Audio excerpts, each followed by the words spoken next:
वृंदावन के अंतरंग रस की बात है। मैं कहता तो हूं कथाओं में, पूरा विश्व ठाकुर जी को देखने के लिए लालायत है, पर ठाकुर जी हमारी श्री जी को निहारे, ठाकुर जी हमारी किशोरी जी को निहारे। बड़े सुंदर सुंदर पद हैं हरिदास जी के, स्वामी श्री हृदयवंश महाप्रभु जी के, जहां जहां चरण प्यारी जू के, तहां तहां मुकुट मेरो करत है छाओ रे। सदा दास हैं हमारी श्री जी के लाल जी। बंधुओं, प्रेम का निस्वार्थ रूप देखना हो तो आओ वृंदावन। लोग वृंदावन आते हैं और ठाकुर जी का दर्शन किए, लस्सी पिए, चले गए। मुझे कभी कभी लगता है ये कोहिनूर के पास आकर के उसको सामान्य शीशा समझ करके लौट गए। वृंदावन आओ तो वृंदावन रस को जानो, वृंदावन रस में प्रवेश करो। श्याम सुंदर कैसो प्रेम विराजमान करें श्री जी के प्रति, आकर के देखो हमारे वृंदावन में, तब पता चलेगी।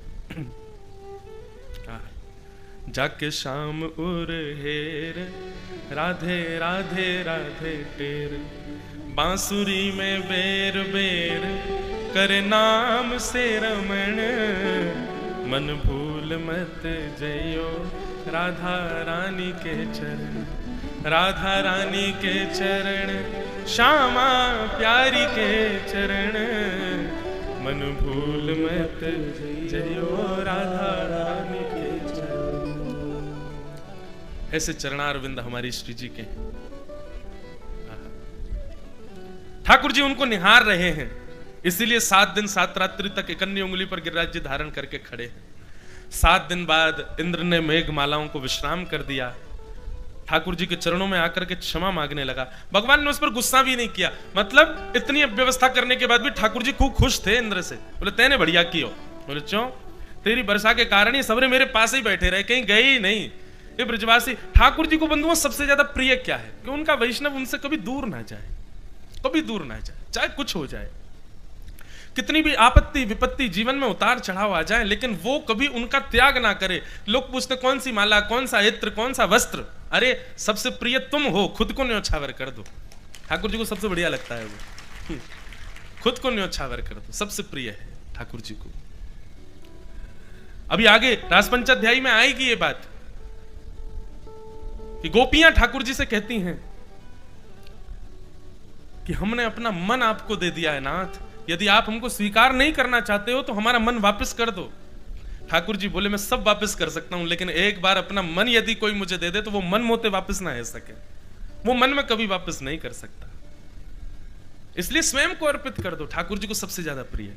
ठाकुर जी ने इंद्र पर गुस्सा नहीं किया, क्रोध नहीं किया। सब लोग ब्रजवासी ठाकुर जी को अपने कंधा पर लेकर के नृत्य करने लगे। भगवान ने 7 दिन 7 रात्रि पर्यंत गिरिराज जी धारण किए। एक बाबा हैं हमारी कथा में कभी कभी आमे, सागरिया बाबा, वो श्रीनाथ जी मंदिर में सागर की सेवा की उन्होंने बहुत वर्षों तक। अभी उनकी उम्र होगी लगभग 96-97 की होगी, और उनका एक ही काम है 24 घंटा राधा राधा राधा राधा राधा राधा राधा यही श्रवण करते रहते हैं।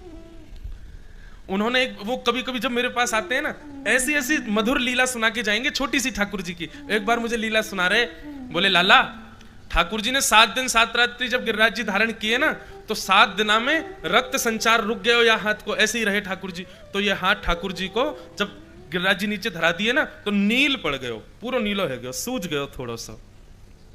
मैंने कहा हाँ बाबा, ये तो कभी हमारे चिंतन में ही नहीं आई कि ठाकुर जी यूं खड़े रहे तो दर्द तो भयो होगा। बोले ठाकुर जी को हाथ जब सूझ गयो ना, नीलो पड़ गयो, तो यशोदा मैया बड़ी चिंतित है गई, कभी मालिश करे, कभी कोई लेप लगावे, लाल जी के हाथ में दर्द है रहो होगो, रात भर सिकाई करे ठाकुर जी की। एक दिन ठाकुर जी बोले मैया तू कहा करे, रोज लेप लगा दे मेरे हाथ में। बोले लाला तेने 7 दिन यूं ही खड़ो रहो ना, तेरा हाथ नीलो पड़ गयो है। बोले मैया ये नील दूर करवे की एक ही दवाई है। बोले कहा? 7 बरस के ठाकुर जी कह रहे हैं। बोले मैया तू एक काम कर दे, मुझको अपनी गोद में लिटा के अपना दूध पिवाए दे, सोई मेरी नीलिमा दूर रह जाएगी। आहा, यशोदा मैया के नेत्रों से अश्रु छलक पड़े। और 7 बरस के ठाकुर जी को लेकर के यशोदा मैया गिरिराज पर्वत की गुफा में गई और वहां जाकर के अपनी गोद में लिटा के पयोधर का पान कराया ठाकुर जी को।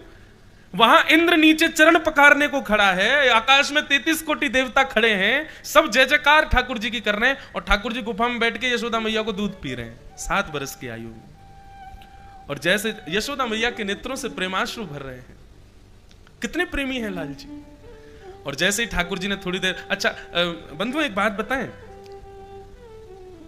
मां जब अपने बालक को दुग्ध पिलाती है ना, वास्तव में बालक के प्रति जब वात्सल्य उमड़ता है ना, मां का प्रेम उमड़ता है, तभी पयोधर दुग्ध को प्रकट करता है। कई लोग कह सकते हैं 7 वर्ष के हो गए लाल जी, पर वात्सल्य जैसे ही यशोदा मैया का, ठाकुर भागवत में तो एक जगह वर्णन आता है जब 100 वर्ष बाद ठाकुर जी मिले यशोदा मैया को कुरुक्षेत्र में, 100 वर्ष तक मैया ने देखा नहीं लाल जी को। बड़ा करुण विषय है, लेकिन मैं थोड़ा सा कह दूं तो जब 100 वर्ष बाद ठाकुर जी कुरुक्षेत्र में थे और ठाकुर जी को किसी ने कह दिया, बोले यशोदा मैया आई है। अब तो द्वारिकाधीश बन गए थे ठाकुर जी, और यशोदा मैया के कान में किसी ने जाके कह दी, बोले मैया लाला आयो है, हमारो कन्हैया आयो कुरुक्षेत्र। तो यशोदा मैया ठाकुर जी को ढूंढती ढूंढती जा रही, नेत्रों की ज्योति अब चली गई है यशोदा मैया की, ढूंढती ढूंढती यशोदा मैया व्याकुल हृदय है। यशोदा मैया को सारा वो लीला याद आ रही है, कैसे गैया चरा के आता हो, कैसे मेरी गोदी में बैठ जाता हो, कैसे मेरे पयोधर को पान करता हो, कैसे मेरे हृदय से लग जाता हो। अब मेरो लाला 100 वर्ष बाद मुख में लगो। जैसे ही नंद बाबा ने कही, बोले यशोदा हमारो कन्हैया सामने खड़ो है। यशोदा मैया को दिख तो रहा नहीं है, नेत्रों की ज्योति चली गई।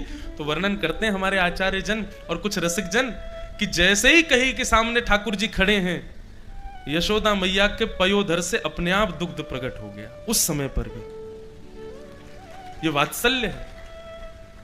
जब मां अपने पुत्र को वात्सल्य भाव से निहारती है, उसका प्रेम ही दुग्ध बन के प्रकट हो जाता है।